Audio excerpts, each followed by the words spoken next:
ఉత్తరప్రదేశ్లో మొదటి విడత ఎన్నికల పోలింగ్ కొనసాగుతోంది. ఉదయం 7 గంటల నుండి మొదలైన పోలింగ్ ఇప్పుడిప్పుడే ఊపందుకుంటోంది. పోలింగ్ కేంద్రాలకు క్యూ కట్టారు ప్రజలు.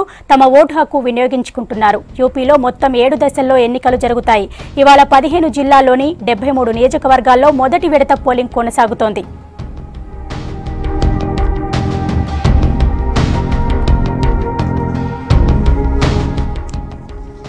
దీనిపైన మరిన్ని డీటెయిల్స్ అందించేందుకు దాద్రి నియోజకవర్గం నుండి భరత్ లైవ్ లో రెడీగా ఉన్నారు.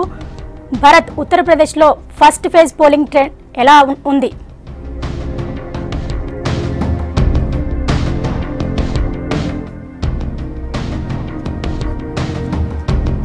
సంధ్య, ప్రస్తుతం నేను ఉత్తరప్రదేశ్ లోని దాద్రి అసెంబ్లీ నియోజకవర్గంలో ఉన్నాను.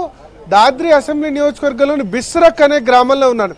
ఈ బిస్రక్ గ్రామం స్పెషాలిటీ ఏంటంటే ఇది రావణ జన్మభూమి. అంటే మన రామ జన్మభూమి అంటే మనకు గుర్తుకొచ్చేది అయోధ్య. రావణ జన్మభూమి అంటే రావణుడు పుట్టిన ఊరుగా ఈ బిస్రక్ను చెప్తూ ఉంటారు. ఇది దాద్రి అసెంబ్లీ నియోజకవర్గంలో ఉంది. ఈ దాద్రి అసెంబ్లీ నియోజకవర్గంలో మరో 1-2 స్పెషాలిటీస్ కూడా ఉన్నాయి. మాయావతి పుట్టిన ఊరు కూడా ఇదే నియోజకవర్గంలోకి వస్తుంది.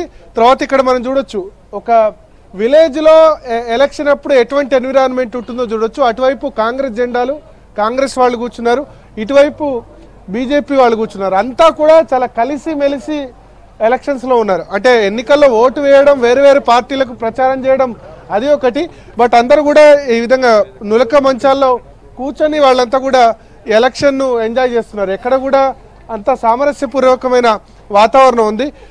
आप बताइए इस बिस्रक गांव का स्पेशलिटी क्या है? पहली बात तो इस क्षेत्र का सबसे बड़ा गांव है, ब्लॉक है और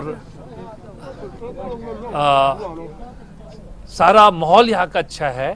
और इस समय वोटिंग का दिन है, छुट्टी भी है और सब लोग अपने मतदान का भरपूर प्रयोग कर रहे हैं और सब मिलजुल कर रह रहे, कांग्रेस या बीजेपी या बसपा. सारा एक ही गांव है, एक ही परिवार है. विचार अलग हो सकते हैं कि भाई कोई कांग्रेस को जोड़ रहा है, कोई बीजेपी को जोड़ रहा है, कोई किसी को जोड़ रहा है, मगर गांव एक ही है. लेकिन एक डाउट है, ये रावण का जन्मभूमि है, लेकिन रावण का जन्मभूमि में तो बीजेपी का ये लोग बीजेपी को प्रचार कर रहे हैं. बीजेपी तो राम जन्मभूमि के लिए लड़ रहे हैं ना? नहीं, ऐसा कुछ नहीं है. रावण का से क्या मतलब है?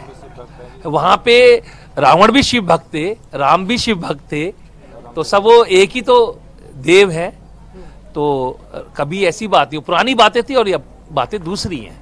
अब यहाँ दशहरा मनाएंगे रावण का जन्मभूमि है यहाँ?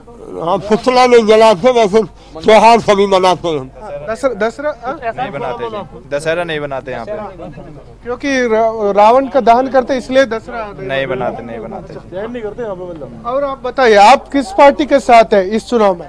बीजेपी, सब बीजेपी. रावण का जन्मभूमि में बीजेपी का नहीं, रावण का उससे कोई मतलब नहीं. रावण का बीजेपी नहीं है. पॉलिटिक्स, रावण पॉलिटिक्स में थोड़ी ना, तो वो धर्म की बात हो गई, वो अलग चीज है. पॉलिटिक्स अलग चीज है, उससे कोई मैटर नहीं करता है रावण और राम से.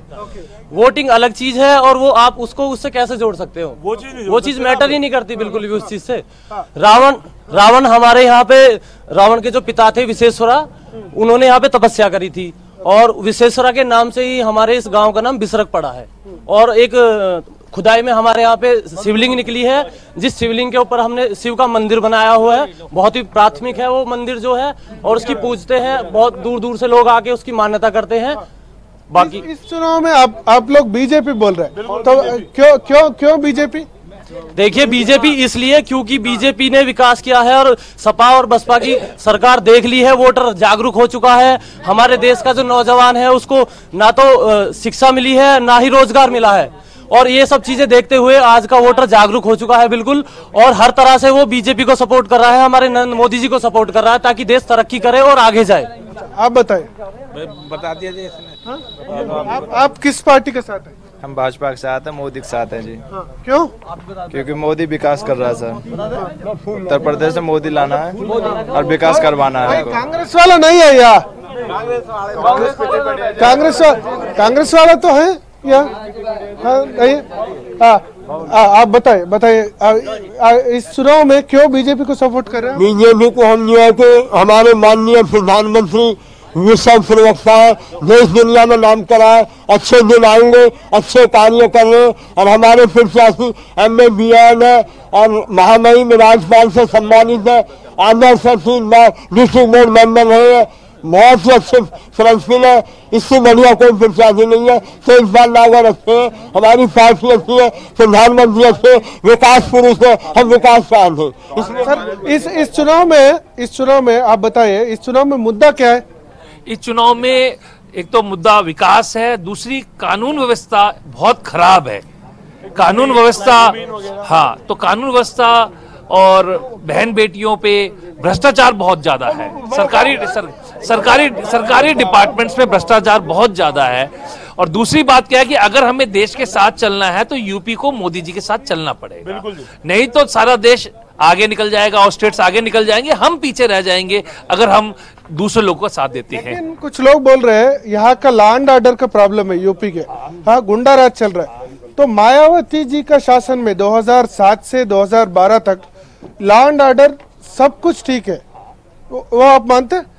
नहीं, देखिए, हम सीधी सी बात ये कहते हैं कि उनके समय में भी भ्रष्टाचार बहुत ज्यादा था, तो हर एक चीज नहीं है, मगर मोदी जी के समय में भ्रष्टाचार, लॉ एंड ऑर्डर और काफी विकास की जो योजनाएं केंद्र से सैंक्शनड हैं, और इवन 35,000 करोड़ की गौतम बुद्ध नगर की केंद्रीय योजनाएं हैं जो गौतम बुद्ध नगर को मिली है, तो वो हमारी योजनाएं भी प्रॉपर्ली लागू नहीं हो पा रही। नोटबंदी की वजह से यहाँ कुछ परेशान नहीं है? बिल्कुल किसी तरह की नोटबंदी से कोई परेशानी नहीं है। वो थोड़े दिन लोगों ने परेशानी झेली थी, उसके बाद अब बिल्कुल सब चीज नॉर्मल है। को कुछ भी परेशान नहीं है, गन्ने के किसान कोई किसी तरह की, थोड़ी बहुत मैं मानता हूँ 19-20 परेशानी रही है, लेकिन सबने लोगों ने मैनेज किया है।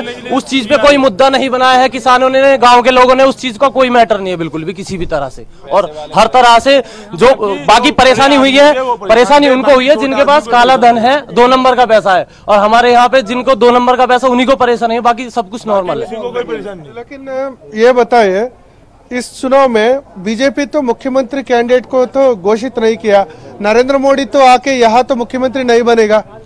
देखिए, जहाँ पे केंद्र सरकार में नरेंद्र मोदी बैठे हुए हैं और आप कह रहे हो कि अभी कोई चेहरा सामने नहीं आया, वो मैटर नहीं करता, क्योंकि बीजेपी की जो सरकार है वो साफ सुथरी सरकार है, उसमें भ्रष्टाचार, हमें वोटर्स को सभी को पता है कि किसी भी तरह का भ्रष्टाचार या किसी भी तरह की गुंडागर्दी नहीं होगी। सपा के जितने भी विधायक से लेकर हर जगह पे गुंडागर्दी और हर एक पे दाग है। बीजेपी के कोई किसी भी उस पे दाग नहीं है और सब चीजें साफ हैं बिल्कुल क्लियरली। दूसरी बात क्या है कि आप सीएम के लिए बोल रहे हैं, हमारे चुने हुए विधायक ही डिसाइड करेंगे कि हमारा सीएम कौन होगा, हम पहले से प्रोजेक्ट नहीं करेंगे। సో మనం చూడొచ్చు ఈ బిస్రక్ గ్రామం రావణ జన్మభూమిగా చెప్పే గ్రామం, ఈ గ్రామంలో అయితే మనకు కొంత బీజేపీ వైపు మొగ్గు కనిపిస్తోంది। దాద్రి కాన్స్టిట్యున్సీ అంతటా కూడా కొంత బీజేపీ వైపు మొగ్గు చూపిస్తుంది। దీనికి కారణం ఏంటంటే మనం చూసాం దాద్రిలో ఎంత దురదృష్టకరమైన సంఘటన బిసాడా గ్రామంలో జరిగిందో, ఈ గ్రామం కాదు దీని పక్కన ఉండే గ్రామంలో చాలా విషాదకరమైన సంఘటన జరిగింది। గోమాంసం తిన్నాడన్న కారణంతో అక్లాక్ను హత్య చేసిన గ్రామం కూడా ఉంది। కొన్ని చోట్ల కమ్యూనల్గా కూడా పోలరైజ్ అయింది। బట్ రావణ జన్మభూమి అయినప్పటికీ తమకు దాంతో సంబంధం లేదు, ఇక్కడ దసరా జరుపుకోము, బట్ తాము ఈ ఎలక్షన్స్లో బీజేపీకి ఓటేస్తామని చెప్తున్నారు। పోటీ అయితే ఇక్కడ మనం చూస్తే బీజేపీ వర్సెస్ బీఎస్పీ మధ్య అయితే మొత్తం నియోజకవర్గంలో గట్టి పోటీ ఉంది। సో పల్లెటూరి వాతావరణంలో మనం చూసాం, అంతా కలిసిమెలిసి వాళ్ళంతా కూడా అన్ని పార్టీల వాళ్ళు ఒకే దగ్గర కూర్చొని వాళ్ళంతా కూడా ఎలక్షన్ను ఎంజాయ్ చేస్తున్న సిచ్యువేషన్ మనకు యూపీలో కనిపిస్తుంది। Sandhya, right Bharat, thanks for the updates.